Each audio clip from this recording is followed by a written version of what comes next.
유재수 전 부산시 경제부시장이 뇌물수수 등의 혐의로 1심에서 징역형의 집행유예를 선고받았는데요. 이번 유죄 판단이 유 전 부시장에 대한 감찰을 무마했다는 혐의로 기소된 조국 전 법무부 장관 재판에 어떤 영향을 미칠지 주목되고 있습니다. 강희경 기자입니다.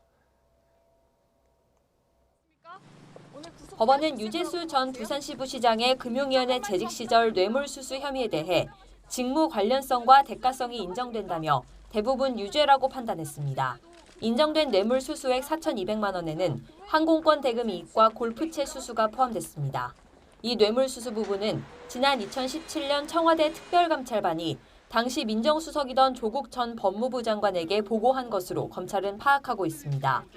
검찰은 조 전 장관이 당시 이런 비위 의혹을 보고받고도 직권을 남용해 감찰을 무마시킨 것으로 보고 조 전 장관을 재판에 넘겼습니다. 수사 의뢰 등 아무런 조치를 하지 않았고 사표를 받는 선에서 감찰을 중단시켰다는 겁니다. 당시 조 전 장관이 제대로 된 조치를 했다면 비위를 밝혀냈을 수 있었다는 점을 강조하기 위해 재판부에 유 전 부시장의 1심 판결문을 제출할 예정입니다.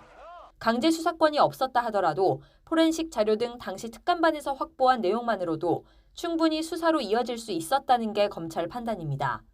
반면 조 전 장관 변호인 측은 유 전 부시장 1심 판결이 재판에 미칠 영향은 없다는 입장입니다. 유 전 부시장의 유무죄가 아니라 조 전 장관이 당시 민정수석으로서 직권남용을 했는지가 쟁점이라고 보는 겁니다.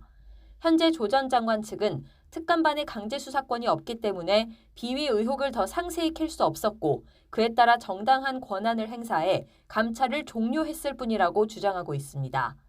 직권남용죄 성립 여부를 둘러싸고 양측 주장이 여전히 팽팽히 맞서는 가운데 오는 7월 예정된 유 전 부시장 증인신문에서 한층 더 치열한 법정 공방이 벌어질 것으로 보입니다. YTN 강희경입니다.